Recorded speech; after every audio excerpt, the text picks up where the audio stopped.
Box office దగ్గర global star Ram Charan శంకర్ల combination లో తెరకెక్కిన latest movie game changer worldwide గా గ్రాండ్ రిలీజ్ ను సొంతం చేసుకోగా సినిమా వరల్డ్ వైడ్ గా మంచి ఓపెనింగ్స్ ని సాధిస్తూ దూసుకుపోతూ ఉండగా అన్ని చోట్ల సినిమా ఓపెనింగ్స్ ఎలా ఉంటాయనేది పక్కకు పెడితే హిందీలో సినిమా ఎలా పర్ఫామ్ చేస్తుంది అని ఇప్పుడు అందరూ ఆశగా ఎదురు చూస్తున్నారు. హిందీలో సుమారు 2400 వరకు స్క్రీన్స్ లో గ్రాండ్ రిలీజ్ ను సొంతం చేసుకున్న గేమ్ చేంజర్ మూవీకి రిలీజ్ రోజున టికెట్ సేల్స్ సాలిడ్ గానే జరిగాయి. కానీ అది తర్వాత చాలా వరకు బల్క్ బుకింగ్స్ జరిగాయని తెలియగా ఓవరాల్ గా థియేటర్స్ చైన్ బుకింగ్స్ ట్రెండ్ ను బట్టి చూస్తూ ఉంటే బాగానే బుకింగ్స్ జరిగినప్పటికీ తొలి రోజుకు వచ్చేసరికి మాత్రం ఫెంటాస్టిక్ స్టార్ట్ నిన్న జరిగిన ఈ రోజు బుకింగ్స్ ట్రెండ్ అయితే జస్ట్ నార్మల్ గానే ఉంది. కానీ ఈవినింగ్ అండ్ నైట్ షోలో బుకింగ్స్ ట్రెండ్ పర్వాలేదనిపించే విధంగా ఉండటం, ఆఫ్లైన్ లో టికెట్ సేల్స్ కూడా స్టడీగానే ఉన్న నేపథ్యంలో తొలి రోజు రెస్పెక్టబుల్ ఓపెనింగ్స్ ని సినిమా సాధించే ఛాన్సెస్ అయితే ఇప్పుడు కనిపిస్తూ ఉన్నాయి. ప్రజెంట్ ట్రెండ్ ను బట్టి చూస్తూ ఉంటే తొలి రోజు సినిమా హిందీలో 4.5 కోట్ల నుండి 5 కోట్ల రేంజ్ లో నెట్ కలెక్షన్ల మార్కును అందుకునే ఛాన్సెస్ ఉన్నాయని ట్రేడ్ వర్గాలు అంచనా వేస్తున్నారు.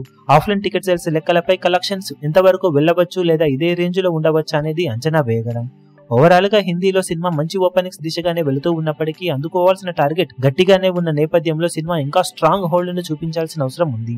ఎలాగో పోటీ పెద్దగా ఏమీ లేదు కాబట్టి బాక్సాఫీస్ దగ్గర హిందీలో సినిమా వీకెండ్ లో జోరును చూపించగలిగితే బ్రేక్ ఈవెన్ మార్క్ వైపు పరుగులు పెట్టే ఛాన్సెస్ అయితే ఉన్నాయని చెప్పవచ్చు.